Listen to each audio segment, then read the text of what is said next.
Okay, thank you for sticking with us. This is the International Wealth Builders Radio Show with your host, Dr. Sharon Barnes. We're here with a very special guest, Katherine Peoples, talking about HPP Cares and the $40,000 ADU grant. She's also going to tell us a little bit about the new homebuyer program offered by Bank of America.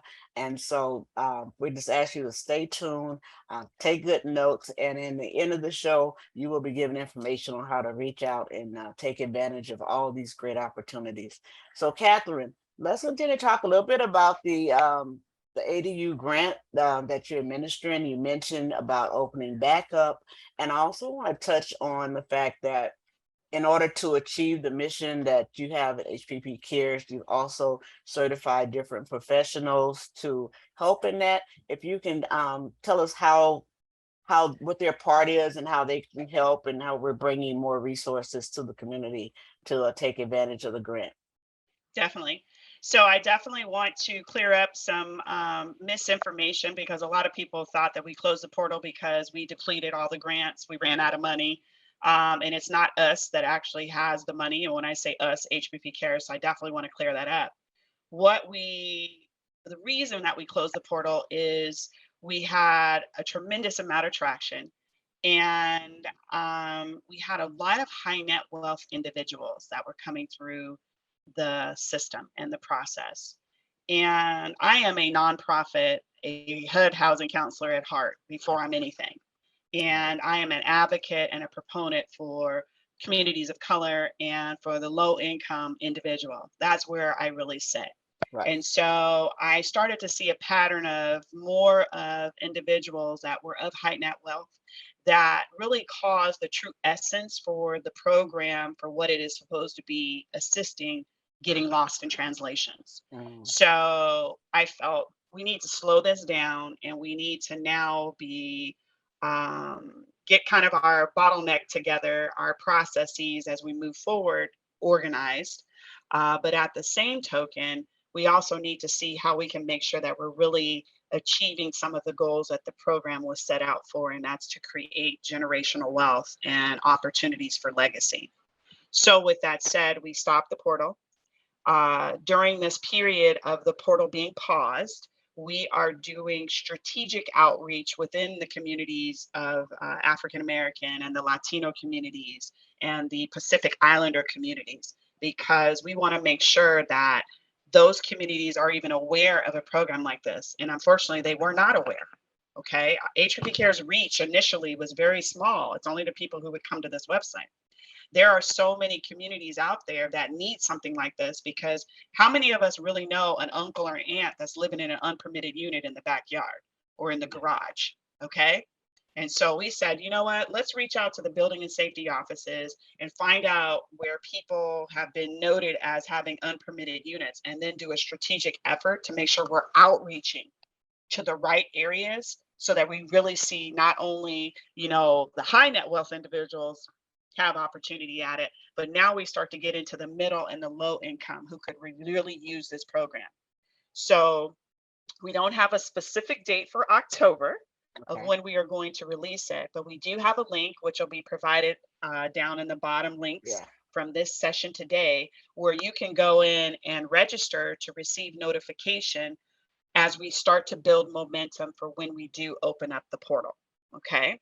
We also recognize that our applications weren't a level playing field. We have a lot of communities that speak numerous dialects.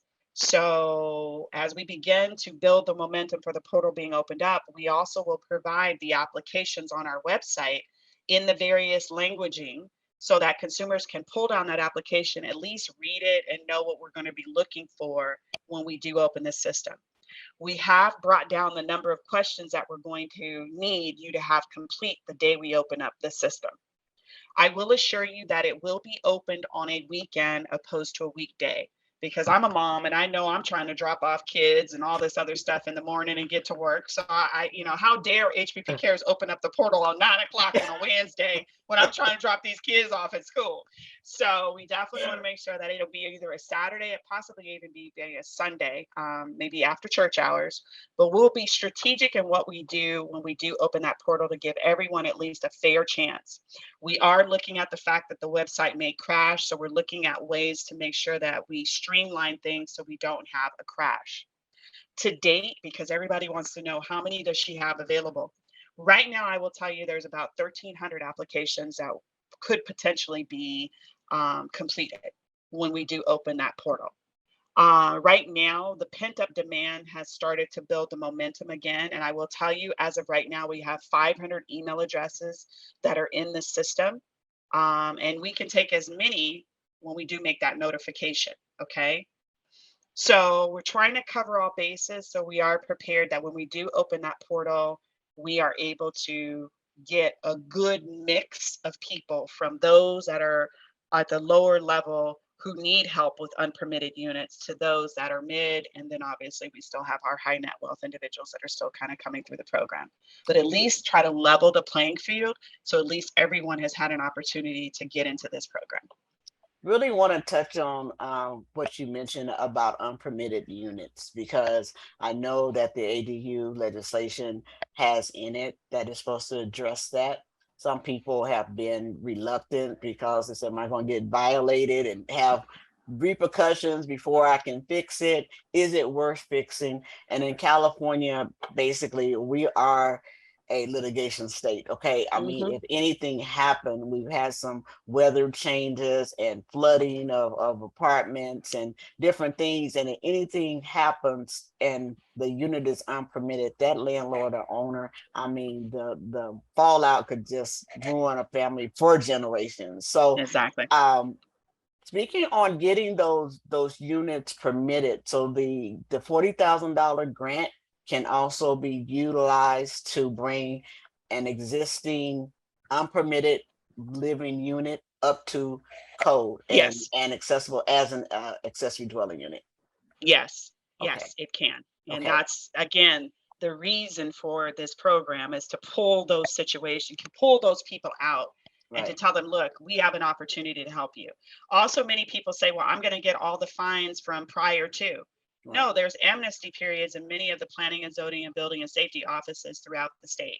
And if you are having challenges, reach out to our agency. We will work with you to remind the planning and zoning offices that, remember, there's an amnesty, and we will help with those fees that do come into play. So we've been known to advocate for consumers in that facet.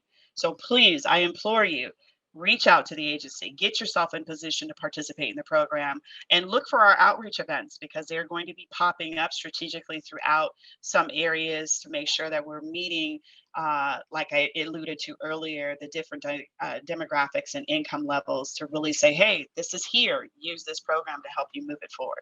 That's fantastic. Is that where some of the certified professionals come in that partner with Yes. you? Okay, Yes. So our organization has, because we've recognized, the ADU train has taken off well advanced in a lot of some of the public arenas for the state of California. When I say that, the building and safety offices. And so we have been pushing to see if we could get a list from planning and zoning of architects and contractors who have been doing the work. And unfortunately, they wouldn't stand by that because of the state being so litigious.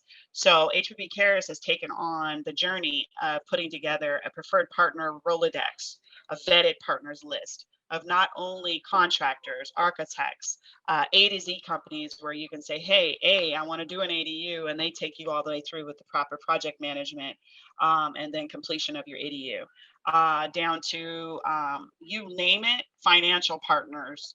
We've got it covered. Prefab companies. We have companies that are offering free plans, and those abilities. So we're putting that Rolodex together, and it's a good starting point. Now we've done our due diligence. And so I definitely want to, first of all, set the proper precedent, because a lot of people think, oh, HPP cares, this woman's about to be a gazillionaire because she's getting all kind of back ends on these real estate projects. And let me tell you, unfortunately, that's not the case. I may be a Tiguan driver forever. Okay. So, and that's a Volkswagen, but neither here nor there. We have no secret agendas or no secret contracts with any of our preferred partners. In order to participate in our preferred partners Rolodex, you pay a one-time fee of $500. The $500, $250 goes to our website person so he can do his due diligence. And then the other side goes to an investigator who we have consulted with, who used to work for planning and zoning, to do the necessary research for us. They also have knowledge on checking other professionals. So we pay those two fees out. So HPP Cares doesn't collect anything. You say, well, she's really a true nonprofit. We are a true nonprofit. We want to be the resource. I want our agency to be the ADU resource for the entire state of California. I want it to be a safe place where people can come and get the education on how to design, finance, lease, and protect that we do multiple times throughout the month, free education. I want them to come and get the starting point of preferred partners that we've done our due diligence with. Even if it's just a starting point, we've got resources for you to pick up the phone and say, hi, this is the assistance I need. Can you help me? And then it's up to you to make the decision if you want to work with those individuals, but at least it's a starting point. Because if we didn't do it, I don't think it would ever present itself. And so I said, why not make that an additional resource besides the education, besides the grant? Now we've got the preferred partner list that you can lean on to start your ADU project, or to help you when you're in a hurdle, you got an issue. Because there's a lot of people that are at a roadblock. They chose a contractor and the contractor didn't pan out. They chose an architect, the architect didn't pan out. So at least have a safe place to come to say, you know what, at least I've got someone who's willing to walk hand in hand in this journey of ADUing, and she's also provided a resource of preferred partners. And Dr. Barnes is on this list, so we definitely want to make sure that she's good. She's a good one on the.